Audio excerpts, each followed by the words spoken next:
What you're going to be hearing is a full-fledged investigation based on inside leaks and exclusive hypotheses that, when combined, paint a picture so sinister it might rewrite everything you thought you knew about the Brown family and Coyote Pass, the version of the narrative you've been told, a well-rehearsed fantasy. This right here is reality. Welcome to Sister Wives. But before we unravel the biggest environmental and financial cover-up in reality television history, take a second to hit that like button, subscribe, and turn on notifications. Trust me, you won't want to miss a single revelation. Let's go back to 2017. The Browns, departing from Las Vegas in the guise of a hostile community and dwindling prospects, turned their eyes to Flagstaff, Arizona. There, they bought a vast piece of land they called Coyote Pass. It appeared on the surface to be the fulfillment of their polygamist ideal, a piece of property where Cody Brown and his 4 wives, Mary, Janelle, Christine, and Robin, could at last live together yet apart, a stronghold for their family in opposition to the rest of the world. Cody announced, "This is it. This is the promised land. We can all be together here."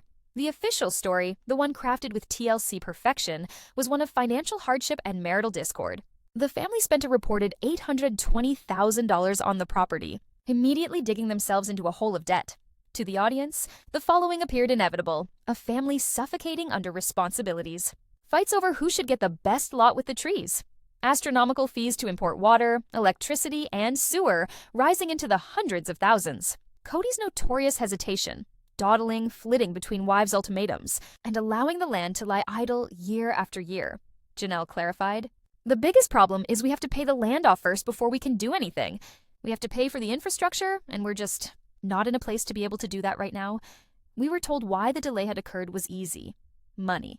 They were broke, swamped, and dysfunctional. It was good television. It made Cody a blundering but well-meaning patriarch, incapacitated by the burden of his own vision. But all excuse, all argument, every delay was merely the tip of the iceberg. It was all a smokescreen, a performance put on to conceal a reality so black it stretches credulity. The delays were not due to a lack of money. The arguments were not about trees, really. Cody Brown wasn't paralyzed with indecision. He was waiting for a poison to leach into the ground, get the job done, and wear off sufficiently so that the next step in his plan could be taken. Seen in this context, the warning signs no longer remain subtle and instead turn into glaring red flags billowing across the Arizona desert. Cody's actions on that lot weren't about constructing homes. It was about operating an underground operation. Consider his fixation on the cistern. For months, it was his tunnel vision project. As the family debated blueprints and bedrooms, Cody devoted himself to excavating an enormous underground water tank. In front of the cameras, he declared, "We need this water. It's the first step. We can't do anything without this water." Pragmatic, huh? That's what everyone assumed, until sources close to our investigation provided another theory. This was not intended to store drinking water. The plan, they claim, specified a big on-site, readily available source to blend and dilute a very concentrated chemical agent. It would have left a paper trail, meter spikes, and thousands of mysterious gallons at off hours. The cistern, unmetered and off-grid, was invisible. Dressed up as infrastructure, it would serve as a mixing tank. And then there was his strange, almost pathological reluctance to complete lot assignments. Recall the round-the-clock parcel shuffles? Christine desired the trees. Janelle desired greenhouse area. Cody repeatedly drew, erased, and redrew boundaries. We were informed this was him acting king, juggling his wives. Our source indicates the reality was more manipulative. He couldn't deed separate lots because the master plan never envisioned those lots remaining in family hands. The entire 14-acre plot was a single marketable entity to be subdivided later for development. If he delivered tailored lots to his wives, it would cause legal complications and impede a potential sale. His indecision was really a strategic decision to maintain the title clean and the property freely transferable. He was safeguarding an investment, not furnishing a home. Most incriminating of all was his emotional detachment. As Christine grieved the loss of a dream and Janelle attempted to establish a life on the land, Cody remained detached and analytical. His tension wasn't parental concern for a family heritage. It was the anxiety of a man keeping a monumental secret from his wives, the cameras, and the world. Each delaying tactic, each staged fight, each preposterous excuse had one purpose: to stall. Time for the plague-infested prairie dogs to perish. Time to put on the chemical treatments at night. Time for poisons to cook off in the Arizona sun, the environmental canary in the mine. Of all the wives, Janelle has always been depicted as the self-reliant, practical pioneer. Fed up with shelling out money for rent in town while the land went unused, she finally acted for herself. In the summer of 2021, she made a bold move. She bought an RV and parked it on her claimed plot at Coyote Pass, a public declaration that she intended to live there. Come what may, Janelle Brown announced, "I'm going to live on the land. It's going to be an adventure. I'm so excited to finally be here." On camera, it was framed as a bold, empowering move, Janelle taking control of her life. But our investigation suggests a far more chilling reality. Janelle was not a pioneer. She was a pawn. She didn't sign up for an adventure. She became an unwitting subject in a dangerous human experiment. She was the canary in the coal mine. Think about Cody's reaction. A husband whose wife plans to live in an RV on undeveloped land with no running water or sewer would normally be anxious or resistant. Instead, Cody was oddly approving, almost encouraging. "Oh wow, you're really doing it. This is great. You're tough, Janelle," he said on camera. That praise wasn't admiration. It was appreciation for her usefulness. Sources report that Janelle was integral to the operation. She played two roles. First, she was a human scarecrow, a familiar, visible inhabitant who would redirect suspicion from neighbors and county authorities. Late-night trucks, strange lights, or unusual activity could be brushed off as the quirks of a reality TV family living off the grid. Second, and much darker, she was a living biosensor. The chemical in the plan was volatile and not approved for use on soils that were meant for people to live on. No one knew really how long it would be hazardous in Arizona's desert environment. They had to have a test subject. According to our whistleblower, the plan was brutally straightforward. Once they'd applied the chemical, they'd keep Janelle under observation. If she were to develop mysterious respiratory illness, skin rashes, chronic fatigue, or neurological symptoms, that would be proof the compounds were still potent in the air and ground. Her ill health would be their data. Her body would be their Geiger counter. Cody's visits weren't loving checks on his wife, but were field observations. He wasn't visiting his wife to see how she was, as much as he was checking on the status of the experiment. On camera, Janelle acknowledged the struggles. "It's been tough. The wind is a lot, and my allergies have just gone crazy out here. I'm fatigued, much more fatigued than I anticipated being." Fans at the time dismissed it as the challenge of living in an RV, but what if it wasn't pollen? What if those symptoms were caused by colorless, odorless toxins sprayed yards from where she and daughter Savannah slept? Toxins that, our sources claim, Cody allowed to be applied. This theory might have remained a fringe conspiracy, except that in the spring of 2023, a man calling himself Alex Reyes walked into the Phoenix field office of the Environmental Protection Agency. A one-time logistics coordinator for a shell firm called Vidian Land Solutions, Reyes claims to have had evidence of something brazen. "I couldn't sleep anymore," he said to police investigators. It was another job at first. Soil remediation, they said. "We did specialty contracts on hard properties." But the Coyote Pass one was different. The secrecy was off the charts. And then I noticed a partnership agreement with Cody Brown's signature on it. I began to watch the show and I saw her. Janelle living in that trailer. I was ill. I knew what we were spraying. I knew the dangers. They were testing her as a lab rat, and I was doing it. Reyes wasn't just a bitter former employee. In his view, he was a conscience at last cracking under the pressure of what he'd participated in. He was the guy who booked the trucks, falsified the manifests, and processed payroll for that operated Coyote Pass at midnight. Overwhelmed with remorse, he kept it all. He provided the EPA with internal emails, shipping records for barrels of chemicals without labels, and coded invoices. But the biggest shocker was one document that formed the backbone of the federal prosecution of Cody Brown, a clandestine partnership agreement called Project Phoenix Rising. The Phoenix Rising Agreement uncovered the conspiracy in gruesome detail. It identified a formal partnership with Cody Brown and Vidian Land Solutions, a development company our investigation connects to a series of ecologically suspect land transactions throughout the Southwest. Victor Sterling, CEO of Vidian, had one specialty: purchasing poisoned, worthless property and making it gold. The agreement put forth a multi-stage plan, horrifically baptized Project Phoenix Rising, a moniker that would be a nauseating irony for a scheme that entailed poisoning the planet to reap the benefits of its renewal. Phase 1. The Dirty Buy. The agreement sealed what industry insiders had whispered. The $820,000 price tag was kabuki. Vidian quietly underwrote 90% of the buy. Cody's actual cash investment was little more than $82,000. Why the farce? Because the land was not just infested with prairie dogs. An earlier, undisclosed environmental study, which Cody was legally prohibited from disclosing, had registered worryingly high levels of arsenic and mercury, making the property virtually unsellable for residential use. Plague myth was ideal cover. Plague, smarsh correctable problem. Heavy metals, deal killer. As Alex Reyes characterized it, the prairie dogs were their alibi. Phase 2. The Cleansing Protocol. the conspiracy's heart. The contract called for applying the experimental, unregistered chemical sterilant TCD7 to the entire 14-acre tract. As per the documents, TCD7 was a potent dioxin derivative designed to accomplish two things. First, to kill remaining biological contaminants, such as plague bacteria. And second, to be a chelating agent that would complex with heavy metals, so that after a span of about 18 months, they would be chemically processed into less detectable, allegedly inert compounds. The drug was illegal, effectively prohibited by the EPA due to its extreme toxicity and unclear long-term environmental impacts, was a ghost chemical designed to disappear from routine soil tests if you just waited long enough. Vidian acquired it through a network of offshore shell corporations. Cody's job, as spelled out in the contract, was simple: on-site protector and camouflage. He would create a hometown cover story on the property so nobody would detect Vidians, disguised as water distributors or geological surveys, going back and forth during the night. Phase 3. The Human Shield. The agreement plainly required a long-time resident to stabilize activity during treatment and the gradual draining period that ensued. It didn't call out Janelle's name, but the description fit her to the letter: a lone, self-contained individual living off-grid. There was even a sweetener clause, a further $50,000 to Cody for keeping up that residential cover for no less than 12 months. He wasn't just putting up with Janelle, he was getting paid to do so.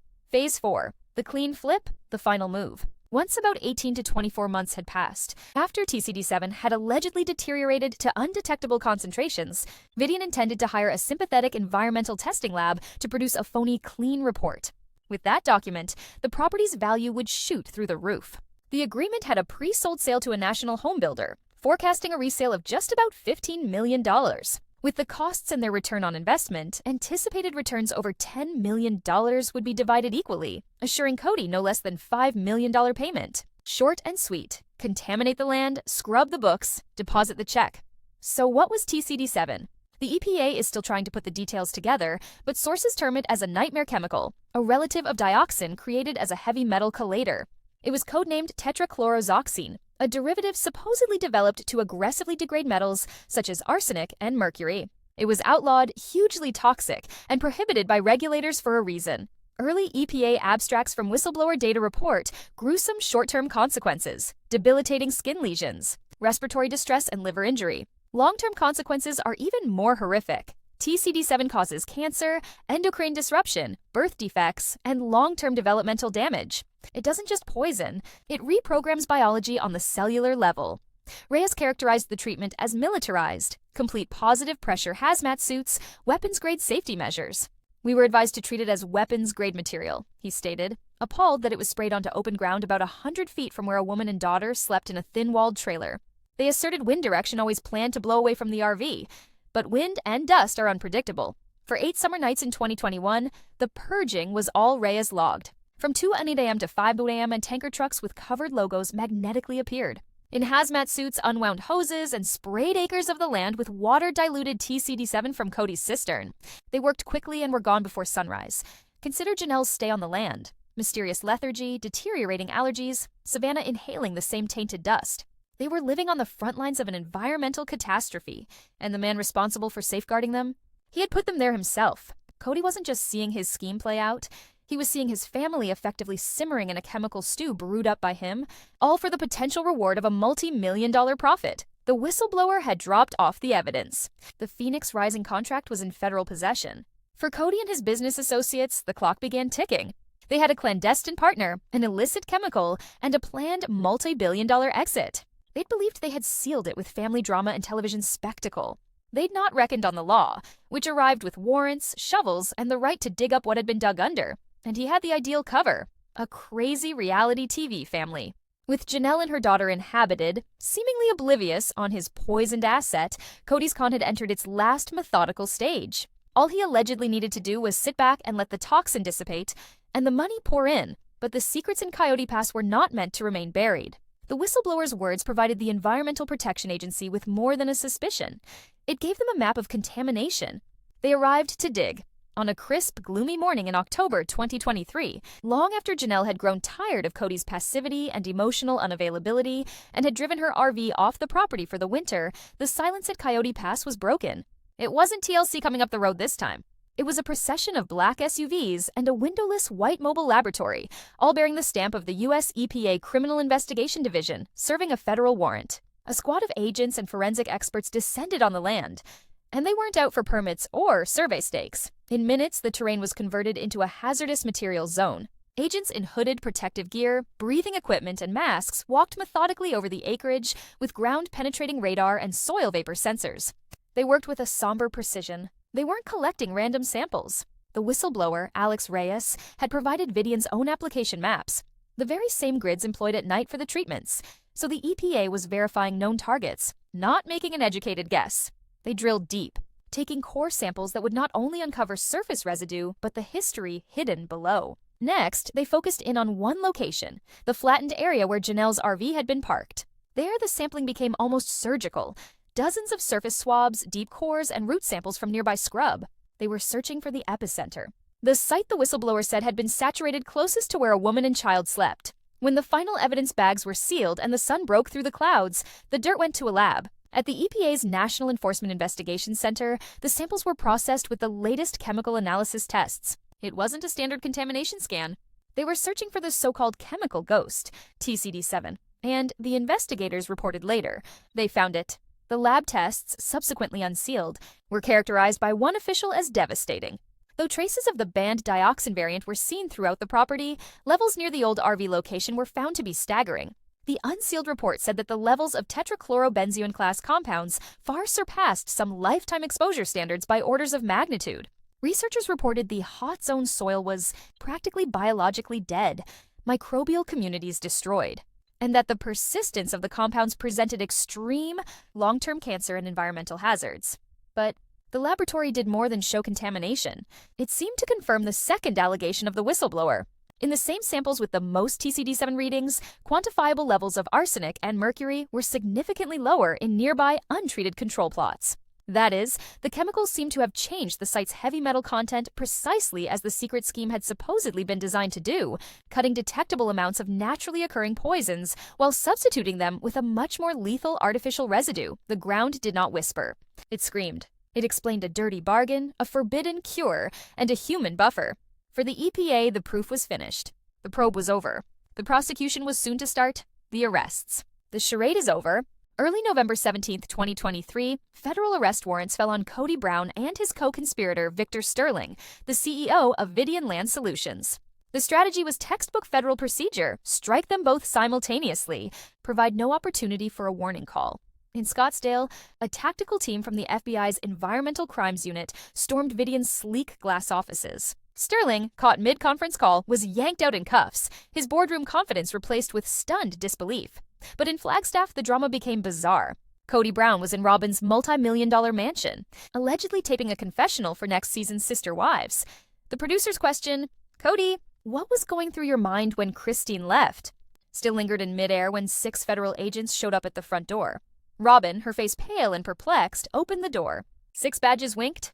"We have a warrant for Cody Brown." The patriarch strode into his own living room to see that his reality TV was being supplanted by reality itself, in front of rolling cameras, in front of his wife and youngest children. He was arrested, accused of conspiracy to commit environmental fraud, wire fraud, and 14 counts of breaking the Toxic Substances Control Act. The family was in shock at the arrest. Mary allegedly sat in quiet silence. Christine and Janelle, however, felt the terror sink in.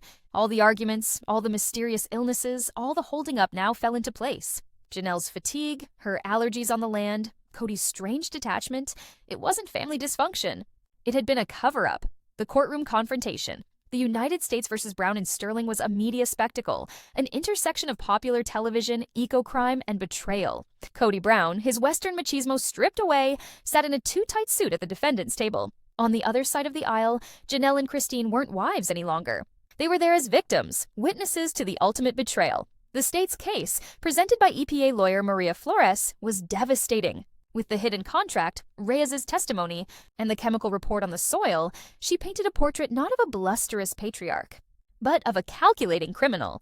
The highlights came during Flores' cross-examination. Flores: "Mr. Brown, your wife Janelle moved on to Coyote Pass in an RV last summer 2021, correct?"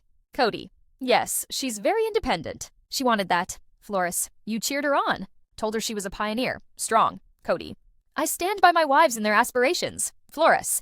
You stood by her aspiration to reside upon land your own. Partner had recently sprayed with an illegal carcinogen, TCD7. Cody. That's ridiculous. I loved my family. Florus. Love? Let's discuss love, Mr. Brown.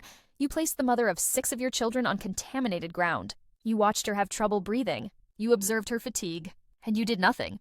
Because her health, her life, were not as important to you as your $5 million share of a tainted land deal. You didn't see her as a wife. You saw her as a human Geiger counter, didn't you? That one sentence, a human Geiger counter, hung suspended in the air. It rewrote everything. Every baffling scene, every rage-filled tirade by sister wives suddenly had a frightening new meaning. Cody's rage at Christine for leaving wasn't about family or faith. She was a prop in his act, and now that she was gone, the performance started to unravel. Her departure had not endangered Cody's marriage. It had endangered his cover story. The facade of a family tied to the vision of Coyote Pass was the armor he required. His haulers of poverty? All misdirection. Court documents revealed the reality. While Cody informed everyone that he was penniless, Vidian Land Solutions was paying him hundreds of thousands in consulting fees. It wasn't survival cash. It was hush money, paid to keep him afloat while the poison in the ground did its work. And most tragically, Janelle. Her trailblazing spirit, her tenacity, her fatigue, all of it were her body's desperate struggle against low-level chemical poisoning. Her strength wasn't emotional, it was biological. She had been fighting off an attack she never knew she was having, spearheaded by the man she once loved most. This was not infidelity of marital vows. This was infidelity of common human decency. Cody Brown had been rebranded in the minds of the public not as a narcissist, not as a failed patriarch, but as something much darker, a man who would trade his family's health for profit. The judgment. The ruling, the jury did not deliberate for days. They were out less than 6 hours. The verdict was unavoidable, guilty on all charges. Cody Brown and Victor Sterling found guilty of a conspiracy so huge, so despicable, that it left the courtroom in shock. The judge spoke to the men before handing down the sentence. This court has witnessed fraud. It has witnessed greed.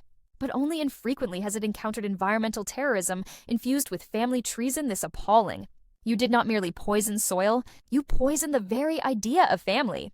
Mr. Brown, you employed your wife and children as human shields to hide your ambition. For that, the law requires the utmost penalty. The sentence was crushing. Cody Brown and Victor Sterling were fined $50 million, the largest domestic environmental penalty in Arizona's history. Coyote Pass was seized and declared a federal Superfund site, condemned to decades of cleanup. And Cody Brown, the self-proclaimed king of his kingdom, was handed the ultimate defeat.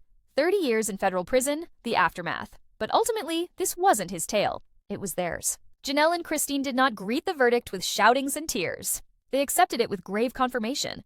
The life they had left behind was not only emotionally poisonous, but physically poisonous. Janelle's resilience was redefined in blood-chilling clarity. She hadn't simply survived a marriage, she had survived a chemical attack. And her choice to leave might have saved her life. In a historic civil settlement, Janelle, Christine, and their children received lifetime financial stability and medical coverages. The state acknowledged them not as reality TV personalities, but as victims of an environmental law offense. From the ashes of treachery, they won freedom, health, and the future that Cody had attempted to sell short. Coyote Pass, once a dream pitched, was discovered to be a lie. Tainted earth and tainted love. But its survivors are evidence of something greater, that the human spirit to survive, to flee from poison, both chemical and psychological, is greater than greed. This was our proprietary theoretical reconstruction, constructed from court documents and insider testimony. But it poses a larger question. What lies under the surface of the reality we watch as entertainment? Leave your thoughts in the comments. If this probe surprised you, share it. And for more stories the mainstream won't touch, subscribe to Sister Wives.